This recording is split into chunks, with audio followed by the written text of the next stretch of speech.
Assalamualaikum warahmatullahi wabarakatuh. Perkenalkan, saya Reska Amalia dari kelas 29A dengan NIM 19472400002. Nah, di video kali ini saya akan sedikit menerangkan mengenai perkembangbiakan manusia, hewan, dan tumbuhan. Semoga video ini bermanfaat bagi kita semua ya.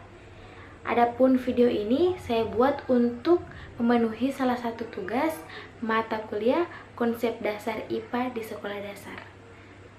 Selamat menyaksikan. Proses pertumbuhan dan perkembangan pada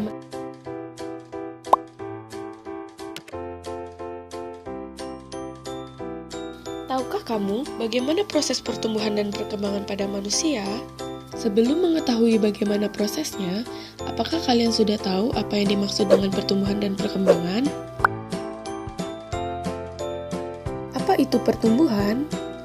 Pertumbuhan adalah suatu proses pertambahan ukuran, baik volume, bobot, dan jumlah sel yang bersifat irreversibel atau tidak dapat kembali ke asal. Apa itu perkembangan?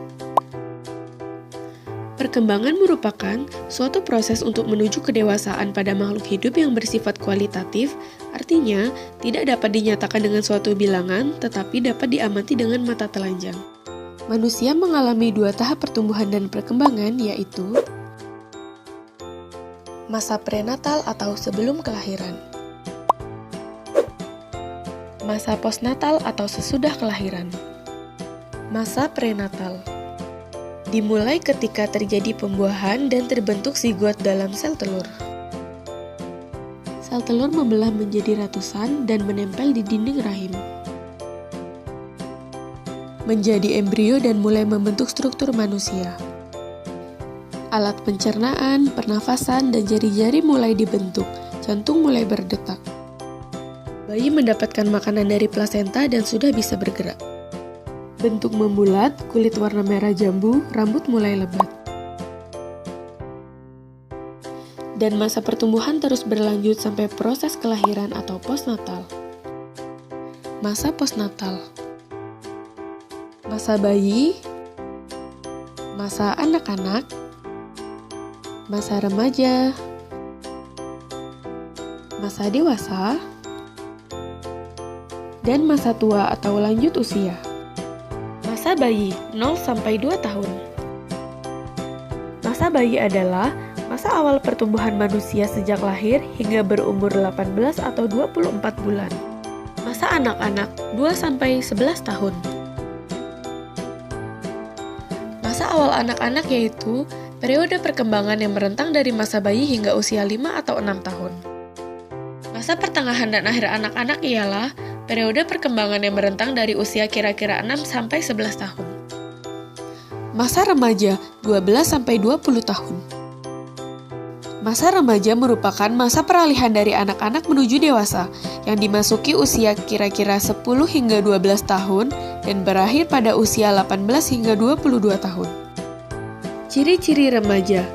Yang pertama, pertumbuhan fisik lebih cepat dibandingkan masa anak-anak. Yang kedua, terjadi pertumbuhan primer dan pertumbuhan sekunder. Yang ketiga, mulai tertarik dengan lawan jenis. Yang keempat, emosi meluap-luap. Tanda-tanda pertumbuhan seksual pada remaja. Pada pria, tumbuh jakun, tumbuh kumis, jambang, dan rambut di sekitar alat kelamin luar. Suara menjadi besar, pertambahan berat dan tinggi tubuh, dada tumbuh menjadi bidang. Tanda-tanda pertumbuhan seksual pada remaja. Pada wanita, tumbuh rambut di sekitar alat kelamin luar, payudara mulai membesar, dan pinggul membesar. Masa dewasa 21-60 tahun. Masa awal dewasa ialah periode perkembangan yang bermula pada akhir usia belasan tahun atau usia awal 20-an tahun dan berakhir pada usia 30-an tahun. Masa pertengahan dewasa merupakan periode perkembangan yang bermula pada usia kira-kira 35 hingga 45 tahun dan merentang hingga usia 60-an tahun. Masa tua atau lanjut usia, 60 tahun ke atas. Masa tua atau masa akhir dewasa merupakan periode perkembangan yang bermula pada 60-an tahun atau 70-an tahun dan berakhir pada kematian. Pada masa ini, manusia memasuki masa lanjut usia yang dikenal dengan manula. Ciri memasuki masa manula antara lain adalah organ-organ tubuh mulai berkurang kemampuannya. Kulit tampak keriput, gigi mulai tanggal dan tidak tumbuh lagi. Pigmentasi rambut kepala berkurang dan penglihatan mulai kabur. Pendengarannya berkurang dan daya tahan tubuh melemah sehingga mudah terserang penyakit. Pada wanita ditandai dengan menopause, yaitu berhentinya ovarium menghasilkan sel telur sehingga tidak lagi mengalami haid atau menstruasi. Biakan tumbuhan. Nah, langsung saja ke materi ya. Nah, yang pertama itu kita akan belajar tentang perkembangbiakan tumbuhan. Nah, perkembangbiakan tumbuhan itu ada dua jenisnya. Yang pertama itu ada perkembangbiakan secara generatif dan secara vegetatif. Nah, perkembangbiakan generatif. Apakah yang dimaksud dengan perkembangbiakan generatif? Jadi, perkembangan generatif itu artinya perkembangbiakan makhluk hidup yang dalam hal ini adalah tumbuhan yang terjadi melalui perkawinan atau penyerbukan. Jadi, yang dimaksud dengan perkawinan itu adalah bertemunya sel jantan dan sel betina sehingga nantinya akan mengalami yang namanya penyerbukan. Nah, kemudian perkembangbiakan tumbuhan secara vegetatif itu apa? Jadi yang dimaksud dengan perkembangbiakan secara vegetatif adalah perkembangbiakan makhluk hidup yang terjadi tanpa perkawinan atau penyerbukan. Jadi jelas bedanya ya. Kalau perkembangbiakan secara generatif itu dengan perkawinan, kalau yang vegetatif itu tanpa perkawinan atau penyerbukan. Nah, kita bahas satu persatu. Jadi yang pertama itu perkembangbiakan secara generatif. Nah, secara generatif itu artinya melalui perkawinan atau penyerbukan. Nah, perkembangbiakan generatif itu melibatkan tumbuhan-tumbuhan yang berbunga. Jadi perkembangbiakan secara generatif itu dialami oleh tumbuhan-tumbuhan yang berbunga. Jadi tumbuhan yang berbunga ini akan mengalami perkembangbiakan generatif. Melalui apa? Yaitu melalui bunga. Nah, pada bunga itu disebut adanya proses penyerbukan. Nah, apa yang dimaksud dengan penyerbukan? Penyerbukan itu adalah bertemunya sel jantan dan sel betina untuk menghasilkan pembuahan. Atau penyerbukan artinya jatuhnya benang sari ke kepala putik. Jadi itu artinya penyerbukan.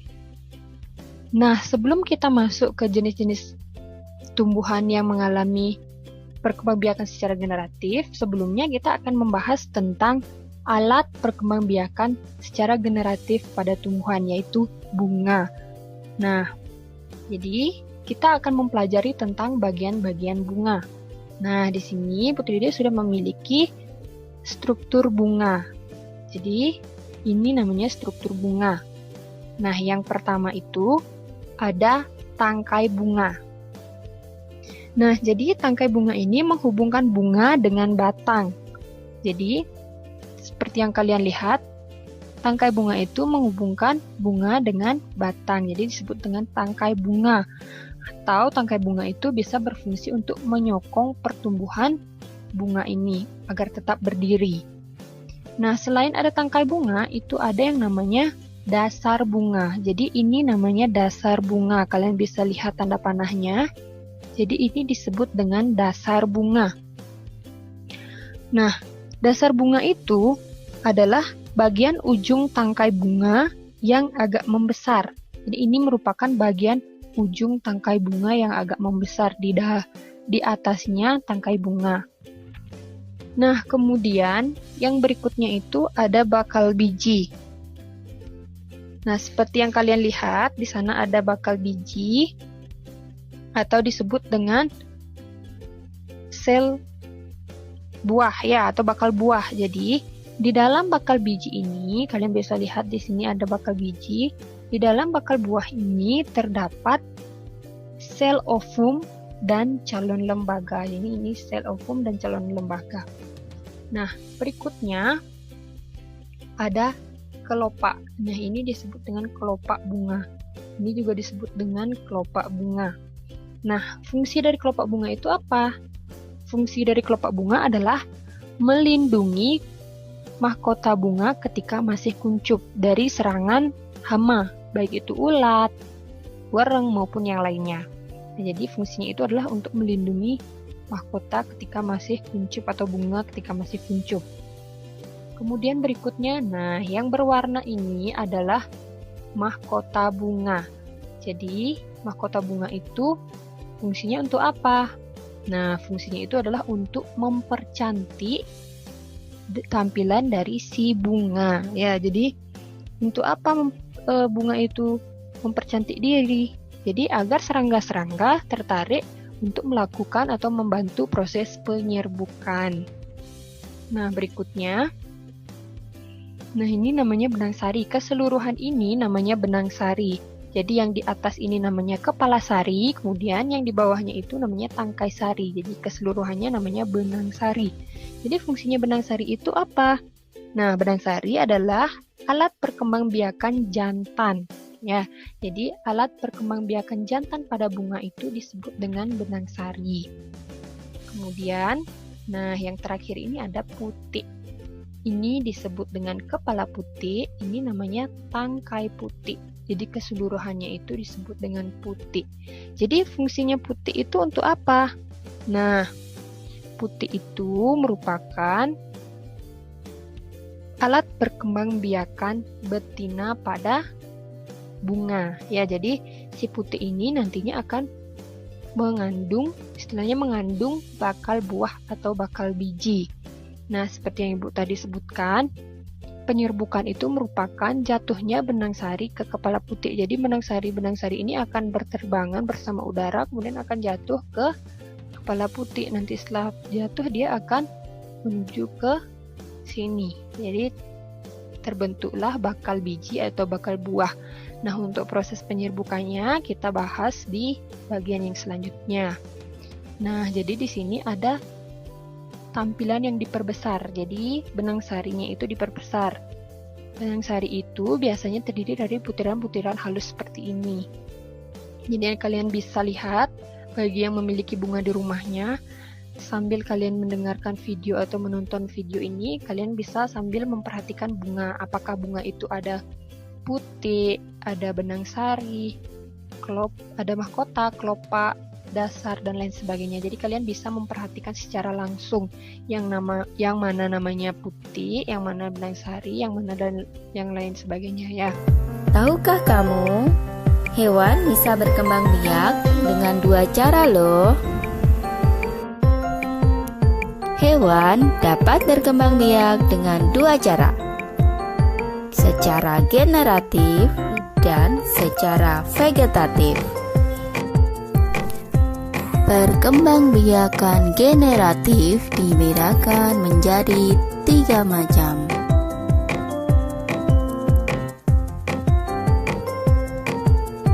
Ovipar, vivipar, ovovivipar. Ovipar adalah hewan yang berkembang biak dengan bertelur. Contohnya ayam, burung, dan penyu. Vivipar adalah hewan yang berkembang biak dengan cara melahirkan.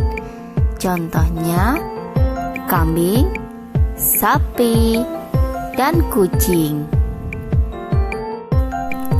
Ovovivipar adalah hewan yang berkembang biak dengan bertelur dan melahirkan. Contohnya ular, buaya, platypus. Perkembangbiakan vegetatif dibedakan menjadi 3 macam. Membelah diri, fragmentasi, tunas. Perkembangbiakan dengan cara membelah diri antara lain terjadi pada amoeba.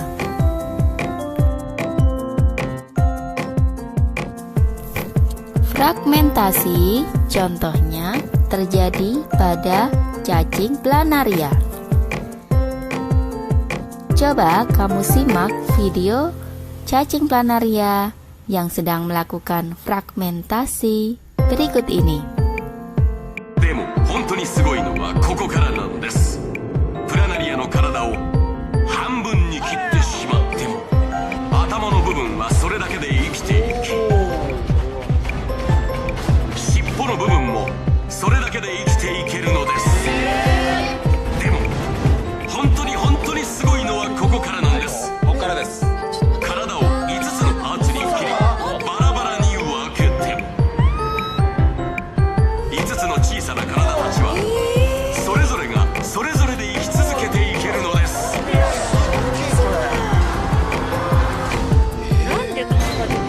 でも本当に Perkembangbiakan dengan cara pembentukan tunas antara lain terjadi pada hidra.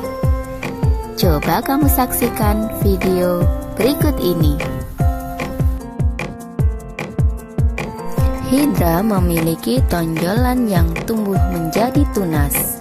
Setelah cukup besar, tunas itu akan terlepas dari tubuh induknya, lalu tumbuh dan berkembang menjadi individu baru.